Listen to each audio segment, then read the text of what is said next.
କୁନି କୁନି ପିଲାମାନେ ବର୍ତ୍ତମାନ ଗପ ଶୁଣିବା ସମୟ ହେଇଗଲା। ପଢ଼ାପଢ଼ି ସରିଲାଣି ତ? ଠିକ୍ ଅଛି, ଗପ ଶୁଣିବ, ସୁନା ପିଲା ଭଳି ଶୋଇପଡ଼ିବ। ତାହେଲେ ଆଜିର ଗପ ଆରମ୍ଭ କରିବା। ଥରେ କ'ଣ ହେଇଛି ନା, ଗୋଟେ ବଡ଼ ଜଙ୍ଗଲଟେ ଥିଲା। ଗାଁ ପାଖାପାଖି ଜଙ୍ଗଲଟା। ଜଙ୍ଗଲରେ ବିଭିନ୍ନ ଜୀବଜନ୍ତୁ ରହିଛନ୍ତି, ତମେ ସବୁ ଜାଣିଥିବ। ବାଘ, ଭାଲୁ, ହରିଣ, କୁଟୁରା, ଜିଆଦ, ଠେକୁଆ, ମାଙ୍କଡ଼, ବିଲୁଆ ସବୁ ରହନ୍ତି। ମଣିଷ ମଧ୍ୟ ଦିନବେଳା ଯାଏ ଜଙ୍ଗଲକୁ ନିଜର କାଠ ଆଣିବା ପାଇଁ, କିଏ ପତ୍ର ଆଣିବା ପାଇଁ, ଝୁଣା, ଲାଖ ଏସବୁ କଲେକ୍ସନ୍ କରନ୍ତି। ଅଁଳା, ଆମ୍ବ ସବୁ ମିଳେ ସବୁ ଜଙ୍ଗଲରୁ। କିନ୍ତୁ ରାତି ହେଲେ କେହି ଯାଆନ୍ତିନି ଜଙ୍ଗଲକୁ, କାରଣ ରାତିରେ ବାଘ, ଭାଲୁ, ସିଂହର ଭୟ। ତ ସେ ଜଙ୍ଗଲରେ ବି ଗୋଟେ ମହାବଳ ବାଘ ଥିଲା। ସେ ବାଘଟି ଦିନ ସାରା ତାର ଗୁମ୍ଫାରେ ଆରାମସେ ଶୋଇବ। ସନ୍ଧ୍ୟା ହେଇଗଲେ ବାହାରି ପଡ଼ିବ। ଯେଉଁ ଗାଈ, ବଳଦ କି ମଣିଷ କିଏ ଯଦି ଜଙ୍ଗଲରେ ରାତିରେ ରହିଯାଇଛି, ଟିକେ ଡେରି ହେଲାଣି କି କ'ଣ ହେଲା କହିକି, ସିଏ ତାକୁ ଖାଇଦେବାଟି ପକ୍କା। ହେଲେ ସବୁଆଡ଼େ ଗାଁ ଡାକ ଚାରିଆଡ଼େ ପଡ଼ିଗଲା ଯେ ରାତି ହେଲେ ଭାଇ କେହି ଜଙ୍ଗଲକୁ ଯିବନି। ଯଦି ବି କିଏ ଯାଇଥିବ ସନ୍ଧ୍ୟା ପୂର୍ବରୁ କେମିତି ହେଲେ ଘରକୁ ଫେରିଆସ। ସେ ଜଙ୍ଗଲରେ ଗୋଟେ ବାଘ ରହୁଛି, ମହାବଳ ବାଘ। ତ ଆଉ ଲୋକ ବେଶୀ କେହି ଗଲେନି। ନ ଗଲେ ବାଘକୁ ସନ୍ଧ୍ୟା ହେଲା ପରେ ଆଧାର ଖୋଜିବାରେ ଭାରି ପ୍ରୋବ୍ଲେମ୍ ହେଲା। କାରଣ ଯଦି ମଣିଷ କିମ୍ବା ଗାଈ ଗୋରୁ, ଛେଳି ମେଣ୍ଢା ଏମାନେ କ'ଣ ଜଙ୍ଗଲ ସହିତ ଅଭ୍ୟସ୍ତ ନୁହଁ, ତେଣୁ ବାଘ ଗୋଡ଼େଇଲେ ଧାଇଁ ପାରନ୍ତିନି, ଜଲ୍ଦି ମରିଯାଆନ୍ତି, ଧରି ପକାଏ ବାଘ। କିନ୍ତୁ ଜଙ୍ଗଲର ବିଲୁଆ, କୁଟୁରା କିମ୍ବା ଠେକୁଆ, ହରିଣ ଏମାନେ ସବୁ ଜଙ୍ଗଲରେ ଦୌଡ଼ି ଅଭ୍ୟାସ ଥାଏ। ବାଘ ଯଦି ଗୋଡ଼େଇବ ମାନେ ଏମାନେ ବହୁତ ବାଟ ଧାଇଁବେ। ବେଳେବେଳେ ବାଘ ଗୋଡ଼େଇ ଥକିଯାଏ ସିନା, ଆମେ ଧରିପାରେନି। ତ ବାଘକୁ ଭାରି ଚିନ୍ତା ହେଇଯାଏ ଯେ ଏବେ ସିନା ଏମିତି କରୁଛି, ଆଗକୁ ଯେତେବେଳେ ମୋର ବୟସ ହେଇଯିବ ମୁଁ ତ ଆଉ ଦୌଡ଼ି ପାରିବିନି, କେମିତି ଖାଇବି, ଆମିଷ ନ ଖାଇଲେ ତ ମୁଁ ଚଳିପାରିବିନି, ଏମିତି ଭାବେ ଥାଏ। ହେଲେ ସିଏ କ'ଣ କରିଛି ନା, ଯେତେବେଳେ ମଣିଷ ମାରିବ, ସେ ମଣିଷକୁ ଭାରି ଡରେ। କାରଣ କେଉଁଠି କିଏ ଶିକାରୀ ଯାଇଥିବ, ଆମେ ମଣିଷ ଭାବିକି ଆଟାକ୍ କଲାବେଳକୁ ଯଦି ସେ ବନ୍ଧୁକରେ ଗୁଳି ମାରିଦେଲା କହିଲେ ବାଘ ମରିଯିବ। ତେଣୁ ସେ ମଣିଷ ଯଦି ମାରିବ, ସେ ଟାଣିକି ନେଇଯିବ ଗୁମ୍ଫା ଯାଏ, ତା ନିଜ ଗୁମ୍ଫା ଯାଏ। ସେ ଗୁମ୍ଫା ଆଗରେ ବସିକି ତାକୁ ଖାଇବ। ତାକୁ ସେଠି ଗୋଟେ ନିର୍ଭୟ ଲାଗେ, ଅଲଗା କେଉଁ ଜାଗାରେ ଖାଇବାକୁ ତାକୁ ଭୟ ଲାଗେ। ତ ଏମିତି ହଉ ସତକୁ ସତ ଆସ୍ତେ ବାଘଟିର ବୟସ ହେଇଗଲା। ଯେତେବେଳେ ଟିକେ ବୁଢ଼ା ହେଇଗଲା, ସେ ଆଉ ଶିକାର କରିପାରିଲାନି। ସିଏ ଆଗରୁ ଯେଉଁ ଚିନ୍ତା କରୁଥିଲା, ସତକୁ ସତ ସେଇଭଳିଆ ଅବସ୍ଥା ହେଲା। ତ ସିଏ କ'ଣ କରିବ କହିକି ବିଲୁଆକୁ ପଚାରିଲା। ବିଲୁଆ ତ ଭାରି ବୁଦ୍ଧିଆ, ଜଙ୍ଗଲରେ ବିଲୁଆକୁ ସବୁ ମନ୍ତ୍ରୀ ବୋଲି କହନ୍ତି। ବିଲୁଆ କହିଲା, ଆଉ କ'ଣ କରିବି ବିଲୁଆ ଭାଇ, ମୋର ତ ବୟସ ହେଲାଣି, ମୁଁ ତ ମାଂସ ନହେଲେ ବଞ୍ଚିପାରିବିନି, କେମିତି କ'ଣ କରିବି?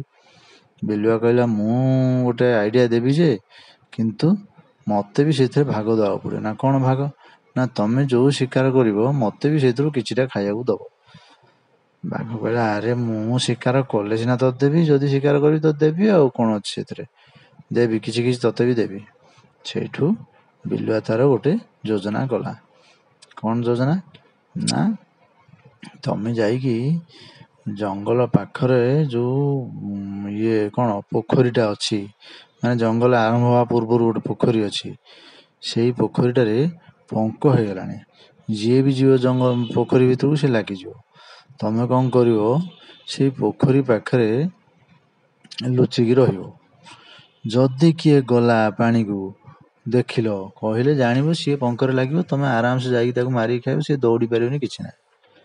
ବାଘ କହିଲା, ଠିକ୍ କଥା, ଠିକ୍ ଅଛି, ମୁଁ ଯଦି ମାରିକି ଖାଇବି ତୋତେ କିଛି ଦେବି ଆଉ, କହିକି ଯାଇ ସେ ଲୁଚିକି ରହିଲା।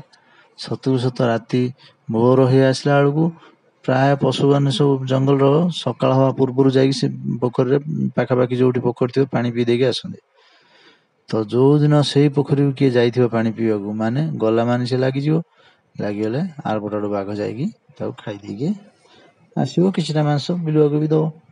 ଏମିତି ରେଗୁଲାରଲି ଚାଲିଥିଲା ଗଲା। ବିଲୁଆ ବି ଖୁସ୍, ବାଘ ବି ଖୁସ୍।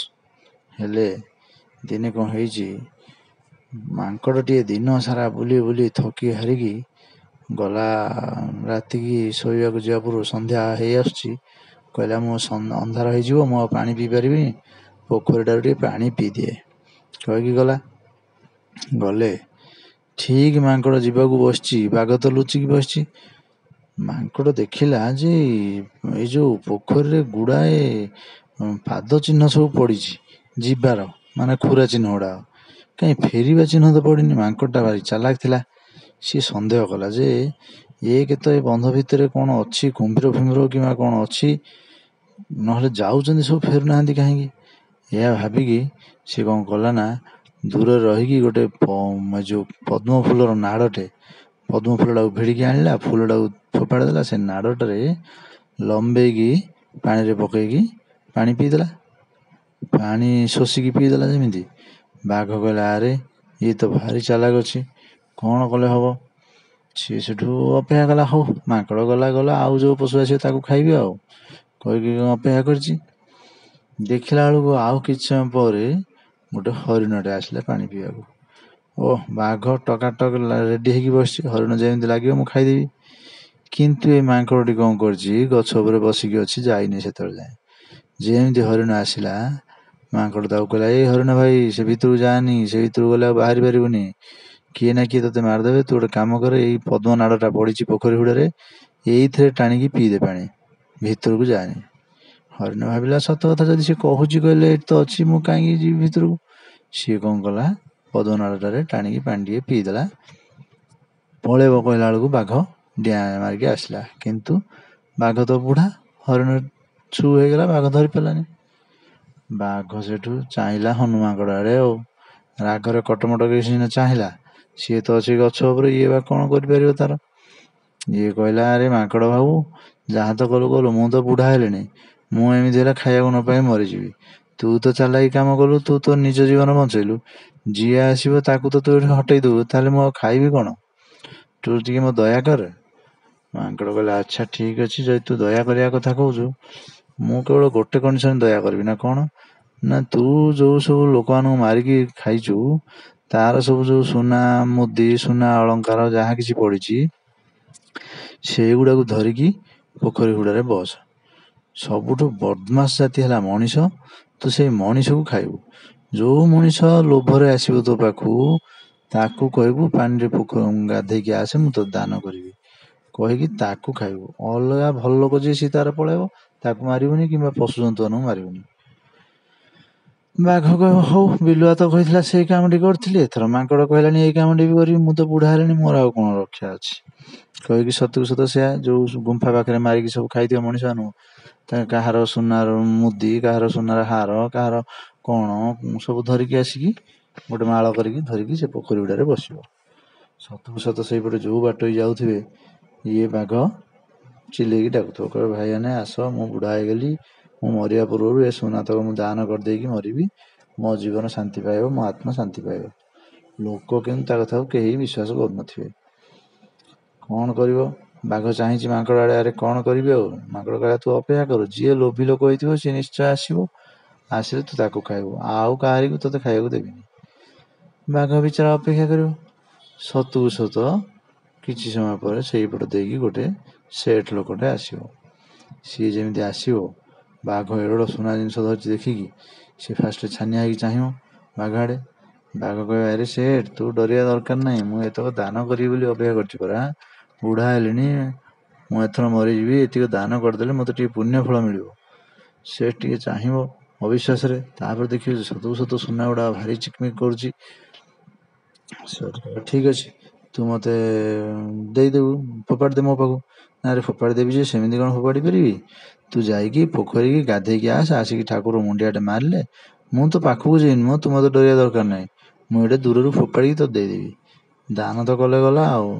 ସେଟା କହିବେ, ସତ କଥା, ମୁଁ ତ କାଫି ଦୂରରେ ରହିକି ଗାଧେଇବି ନା, ସିଏ ତ ଫୋପାଡ଼ିବ, ମୋର କ'ଣ ଅସୁବିଧା ଅଛି, ପାଖକୁ ଆସିଲେ ତ ମୁଁ ଦୌଡ଼ି ପଳେଇବି, ଏଇଟା ତ ବୁଢ଼ା ବାଘଟା, ଇଏ ଦୌଡ଼ି ପାରିବନି କହିକି ସେଠ ତାର ଯିବ।